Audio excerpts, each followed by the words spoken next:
దొంగ ఓట్లపై హైకోర్టులో విచారణ ముగిసింది. ఎన్నికల ప్రక్రియ మొదలైంది గనుక ఎలాంటి జోక్యం చేసుకోలేమని హైకోర్టు తేల్చి చెప్పింది. ఓటు చోరీ జరిగిందంటూ బీఆర్ఎస్ వేసిన లంచ్ మోషన్ పిటిషన్పై జరిపిన విచారణలో కేటీఆర్, మాగంటి సునీత తరపున న్యాయవాది శేషాద్రి నాయుడు వాదనలు వినిపించారు. అయితే ఈసీ తరపున న్యాయవాది వాదనను పరిగణలోకి తీసుకున్న సీజే ధర్మాసనం ఇప్పటికే బోగస్ ఓట్లపై ఫిర్యాదును స్వీకరించి ఈసీ విచారణకు ఆదేశించిందని పేర్కొంది. ఈసీకి ఎలాంటి ఉత్తర్వులు ఇవ్వలేమని తెలంగాణ హైకోర్టు స్పష్టం చేసింది. ఈసీకి ప్రత్యేక ఆదేశాలేమీ ఇవ్వాల్సిన అవసరం లేదన్న తెలంగాణ హైకోర్టు ఎన్నికల ప్రక్రియ ప్రారంభమయ్యాక ఎలాంటి జోక్యం చేసుకోలేమని స్పష్టం చేసింది.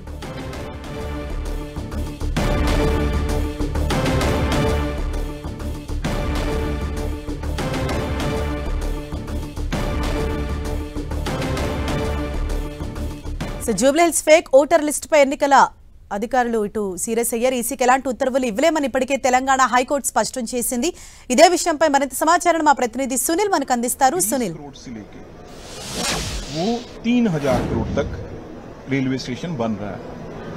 छोटा ఇప్పటికే ఎన్నికల షెడ్యూల్ విడుదల చేసిన నేపథ్యంలో పెద్ద ఎత్తున బోగస్ ఓట్లు నమోదయ్యాయి. దీనిపై ఎలక్షన్ కమిషన్కి ఫిర్యాదు చేసినప్పుడు కూడా ఎలాంటి చర్యలు తీసుకోవట్లేదంటూ కూడా బీఆర్ఎస్ వర్కింగ్ ప్రెసిడెంట్ కేటీఆర్తో పాటు మాగంటి గోపీనాథ్ భార్య మాగంటి సునీత, ప్రస్తుతం జూబ్లీహిల్స్ అభ్యర్థిగా ఉన్నటువంటి సునీత ఇద్దరు కూడా హైకోర్టులో లంచ్ మోషన్ పిటిషన్ దాఖలు చేశారు. దీనిపై chief justice bench, Aparesh Kumar bench విచారణకు స్వీకరించిన తర్వాత మధ్యాహ్నం 2:30 ప్రాంతంలో ఈ పిటిషన్ విచారించింది.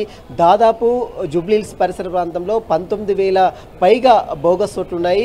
12,000 పైగా ఇతర అంటే ఆ ప్రాంతానికి చెందిన వారు కాకుండా ఇతర వ్యక్తులకు దాదాపు 12,000 ఓట్లు ఉన్నాయి. వీటన్నిటిపై కూడా చర్యలు తీసుకోవాలని గతంలోనే ఫిర్యాదు చేసినప్పుడు కూడా దానిపై ఎలాంటి చర్యలు కూడా ఇప్పటివరకు తీసుకోలేదని అటు మాగంటి సునీత మరోవైపు కేటీఆర్ తరపు న్యాయవాది Seshadri Naidu supreme court senior counsel వర్చువల్లో తన వాదనలు కూడా వినిపించారు. మరోవైపు ఎలక్షన్ కమిషన్ దీన్ని ప్రతివాదనలు చేర్చిన నేపథ్యంలో ఎలక్షన్ కమిషన్ కూడా దీంట్లో తమ వాదనలు కూడా వినిపించింది. ఎక్కడ కూడా బోగస్ ఓట్లు అనే దానిపై ఇంకా తమ ఫిర్యాదులు స్వీకరిస్తున్నాం. ఇప్పటికీ మొత్తం కొత్త ఓటర్లు దాదాపు 18 సంవత్సరాలు వయసు నిండినటువంటి వారు నమోదు చేసుకున్న ఓట్లు మొత్తం 8,000. అయితే 12,000 అని బీఆర్ఎస్ నేతలు చెప్తున్నారు. అదంతా కూడా పూర్తిగా అవాస్తవం. ఇప్పటివరకు అయితే కేవలం 8,000 ఓట్లు మాత్రమే నమోదు చేసుకోవడం జరిగింది. అది కూడా 18 సంవత్సరాల వయసు నిండినటువంటి వారు వ్యక్తులు. ఇక ఫిర్యాదులు మొత్తం కూడా స్వీకరిస్తాము. అదే ఇప్పుడు ప్రస్తుతం నామినేషన్ల ప్రక్రియ కొనసాగుతుంది కాబట్టి నామినేషన్ల చివరి వరకు తమ యొక్క వాదనలు వింటాం, తమ యొక్క సంబంధించినటువంటి ఫిర్యాదులన్నీ కూడా స్వీకరిస్తామని ఎలక్షన్ కమిషన్ తరఫు న్యాయవాదులు కోర్టు దృష్టికి తీసుకొచ్చిన నేపథ్యంలో ఇప్పుడు ఈ పరిస్థితిలో తాము ఎలాంటి ఆదేశాలు ఇవ్వలేమని కూడా ఈ పిటిషన్ని హైకోర్టు ముగించడం జరిగింది.